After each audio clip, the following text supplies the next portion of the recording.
Hay estudios que están ligados a la historia del videojuego de una forma que si decimos su nombre nos vienen los títulos que desarrollaron inmediatamente a la cabeza. De esta forma, si hablamos de Capcom nos viene inmediatamente a la memoria Street Fighter o Resident Evil. Si hablamos de Konami nos viene Silent Hill y si hablamos de From Software nos viene Dark Souls. El caso es que hay estudios que también son absolutamente emblemáticos y necesarios para comprender muchísimos videojuegos y sin embargo no están tan en boca de todos. A eso vengo hoy, a hablar de la mítica Monolith Production, una compañía que si no os suena es la responsable de títulos como el primer Blood, Fear o Condemned, casi nada. Recordad que este es el primer vídeo dedicado a compañías legendarias de los videojuegos, así que si os gusta esta sección y queréis ver más como este pero dedicados a otras desarrolladoras legendarias, dejar muchos likes y comentarios. No olvidéis suscribiros al canal y activar todas las notificaciones para que YouTube ayude a dar visibilidad a este tipo de contenidos. Dicho todo esto, solo queda ponerse cómodos, ajustar bien el volumen y empezamos. Adelante intro.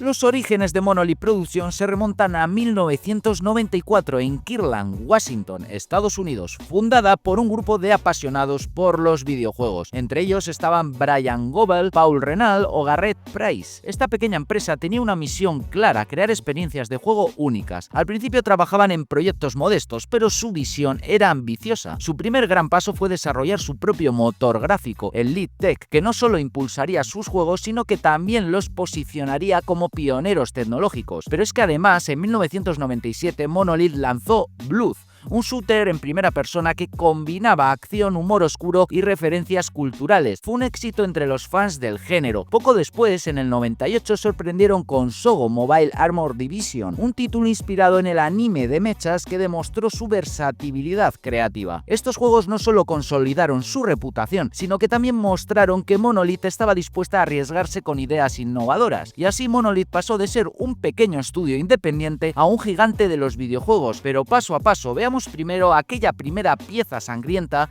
que nos maravilló a tantos.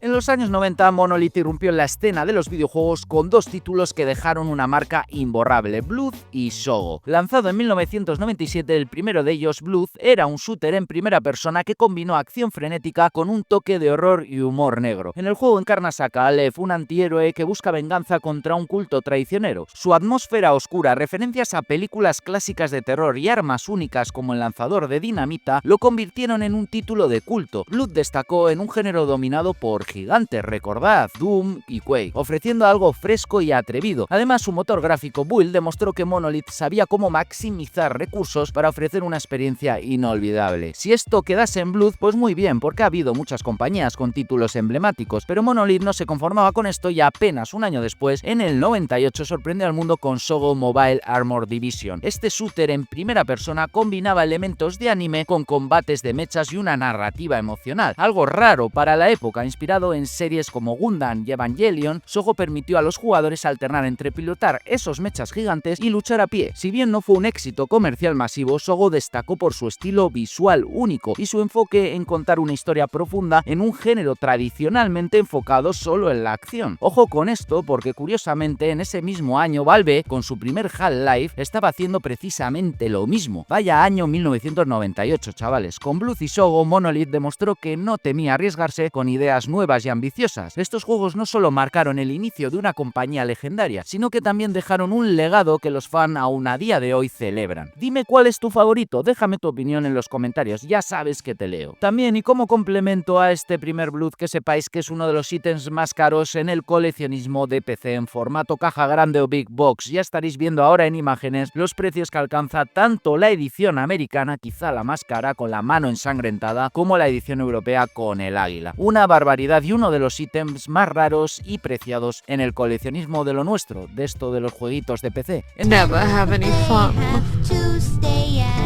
Entre finales de los 90 y el 2005, Monolith no estuvo parada. De hecho, publicó juegos muy notables que a mí me traen mucha nostalgia y algunos de ellos son referentes en su género. No puedo dejar de mencionar a Clow o Captain Clown, un plataformas que marcó la infancia de muchos jugadores, conocido por su carismático protagonista, su jugabilidad desafiante y su estilo artístico encantador. Aquí en España es poco conocido, pero está a la altura de los grandes del género. Además, a día de hoy es un título dificilísimo de encontrar en su Big Box de PC, con precios no aptos para todas las carteras, os lo aseguro. De igual forma, no puedo dejar de mencionar Blood 2 de Chosen. Qué recuerdos este título que aspiraba a dar continuidad a la saga Blood, pero que desgraciadamente quedó un tanto lejos de su primera parte, aunque no es para nada un mal juego. Os dejo tarjetita aquí arriba ya que hice reseña en el canal sobre este olvidado de PC. No One Lies Forever es otro título de aquellos años de consolidación de la compañía, concretamente publicado en el año 2000. El título lo recuerdo como el FPS de Austin Power por su estética años 60 y su rollete desenfadado. En el momento de su lanzamiento, muchos críticos sintieron que No One Lies Forever era el mejor juego de disparos en primera persona desde Half-Life de 1998. Recibió varios premios de juego del año en la prensa. Personalmente, pese a ser un juegazo, queda un escalón por detrás del de Valve. Pero bueno, esto es a gustos, ya sabéis. No quería acabar este capítulo del vídeo sin mencionar el maravilloso Aliens vs Predator 2. Otro título que recuerdo con muchísimo cariño de la época, suponía una continuación más cínica que su predecesora al abandonar el carismático sistema narrativo que tanta lo caracterizó. Su nivel de contenidos explícitos superaba la media general, cosa que a mí personalmente me flipaba. Se acercaba a 2005 y con él Monolith se la sacó con un juego que daría inicio a una franquicia que hoy muchos amamos. Sí, efectivamente el FPS y el terror por obra de Monolith tuvieron un hijo.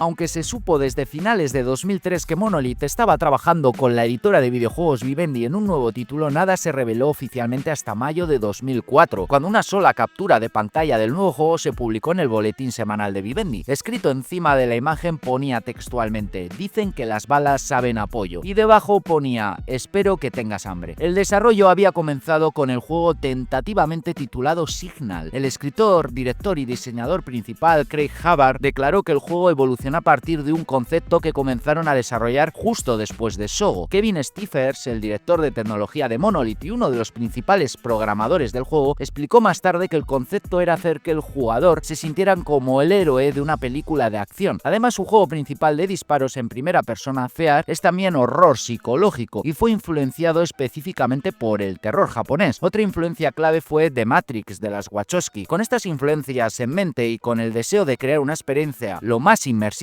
posible, el tiempo bala pasó a desempeñar un papel clave en la mecánica de combate del juego, como todos sabremos más tarde. El resultado fue un juego casi redondo y un éxito innegable entre prensa y jugadores, con un nivel de ventas bestial que propició varias expansiones y títulos numerados posteriores. Monolith se había convertido en un estudio de referencias y no lo era ya, pero aún faltaba un título que a muchos nos maravilló y nos dio aún más miedo que el propio Fear. Este no era otro que Condemned: Criminal Origins, originalmente conocido como El Oscuro, y en cuyo desarrollo cambiaron muchas cosas. Se valoraba incluso que nuestro prota pudiese utilizar hechizos. Eso sí, Monolith mantuvo la mecánica de la investigación de la escena del crimen tan característica del título para su salida en 2005. Quienes esperaban un Halo o un Killzone se llevaron un gran chasco, porque Condemned bebe y mucho del FPS más clásico en el desarrollo de niveles y del survival horror en la escasez de balas. De hecho, aunque sí encontramos armas de fuego, estas tendrán poca munición y encima no podremos recargarlas, así que la mayor parte del tiempo nos encontraremos decidiendo si nos llevamos el revólver con 2 balas o si nos decantamos por la tubería, que hace menos daño, es de cuerpo a cuerpo, pero no se gasta. El caso es que Monolith, pese a desarrollar un titulazo, no fue el éxito de ventas que esperaban, al menos no el que supuso Fear para la compañía. Aún así, con el paso de los años se ha ido convirtiendo en ese juego que todos recomendamos como una ya no tan desconocida joya del terror. Aún así, Monolith apostó por una segunda parte a la que fue mejor en ventas y que muchos consideramos incluso mejor que su primera entrega. En 2004 la gigante Warner Bros. Adquirió Monolith y pese a los títulos de calidad que siguió sacando, lo cierto es que, en opinión de muchos, yo incluido, el estudio perdió esa libertad creativa que la había caracterizado desde su nacimiento. De hecho, aunque siguió sacando la mencionada segunda parte de Condemned o el Fear 2 Project Origin, lo cierto es que era más el resultado de las dinámicas anteriores de la compañía que el resultado de la nueva mano que mecía la cuna. Mucho proyecto multijugador como Gotham City, Impostor o Guardianes de la Tierra Media, propiedades intelectuales todas de la Warner y que no merecen mucho más análisis. Quizá de esta última etapa de Monolith pueda destacarse los dos juegos del Señor de los Anillos con campaña principal, como fueron La Tierra Media, Sombras de Mordor en 2014 y Sombras de Guerra en 2017. Ambos juegos que no he jugado, pero han cosechado buenas críticas y ventas. Dejadme en comentarios si debería darles una oportunidad, porque oye, igual me estoy perdiendo dos buenos títulos. Actualmente Monolith está desarrollando un juego sobre Wonder Woman, que según se ha oficializado no se trata de un juego como servicio, lo cual me alegra, aunque me da miedo que sea el típico mundo abierto inmenso con cantidad de misiones secundarias inútiles de relleno. Veremos a ver. El caso es que queda muy lejos aquella Monolith más clásica, con sus Blood y Sogo, o la más reciente con sus Fear o Condemned. Los tiempos cambian y lo acepto, pero la sensación es que la libertad para hacer juegos originales y rompedores se ha perdido, no solo para Monolith, pero especialmente en ella, porque a ella va dedicado este vídeo. Dejadme en comentarios si vosotros pensáis que esto es una dinámica recurrente en la industria o solo es cosa mía y mi nostalgia por los tiempos pasados. Nostalgia o no nostalgia, lo cierto es que Monolith se ha convertido en una compañía legendaria y por eso está en esta nueva sección que espero que os haya gustado, porque vamos a descubrir los títulos más conocidos de muchas compañías, pero no solo los más conocidos, sino otros que hicieron y que merecen mucho la pena. Y es el kit de esta sección, ¿no? Un poquito, y darle ese toque coleccionista típico de mi canal. En cuanto a Monolith, pues ya veis que son tres fases bastante diferenciadas. Es aquella primera con el primer Blood, con Sogo, con No One Lives Forever, incluso Blood 2, que me genera mucha nostalgia, es la etapa que más nostalgia me genera. Y ya veis que en el ámbito coleccionista ese Blood 1 es un juego de culto a nivel jugable, pero coleccionista es de los más buscados, de los más caros y que no todas las carteras pueden asumir. Por lo menos la mía no lo puede, pero es un juego que sí o sí debería estar en todas las estanterías, ¿no? Una segunda fase de consolidación donde se convirtió Monolith en una desarrolladora de culto, sobre todo con ese Fear que combinaba a la perfección FPS frenético con elementos de terror muy mal rolleros, y a posteriori con el Condemned 1 y el 2. Juegos que son joyas ocultas, ya no tanto, porque los recomendamos hasta la saciedad de todos los creadores de contenido, pero realmente es un juego que si no habéis jugado merece mucho la pena, porque su terror no está basado en lo sobrenatural, sino en una atmósfera muy asfixiante y esos elementos originales de investigación de escena del crimen, etcétera, etcétera. Recomendado. Tanto el 1 como el 2. Y la tercera fase de Monolith, pues bueno, es una fase, en mi opinión, donde se pierde ya esa libertad creativa por la compra de Warner Bros. Porque, bueno, al final esa compra conllevó que Monolith tuviese que desarrollar juegos de propiedades intelectuales de Warner. Lo vimos con el Señor de los Anillos, con los dos últimos deben tener campaña, deben ser buenos juegos. Yo los tengo pendientes. Ahora están en el desarrollo de un juego que se llama, bueno, de Wonder Woman, ¿no? A ver qué hacen, pero bueno, en mi opinión esta última fase carece de esa libertad creativa que ha caracterizado a Monolith, ¿no? Desde su nacimiento. Antes de acabar, también me gustaría agradecer a los miembros de aquí de YouTube, del canal, por su apoyo adicional, porque hacen que esto funcione mejor, ¿no? Y os animo a los que no seáis miembros a haceros por 1,99 al mes. Os daré acceso al mayor grupo de Telegram de coleccionismo de PC en España.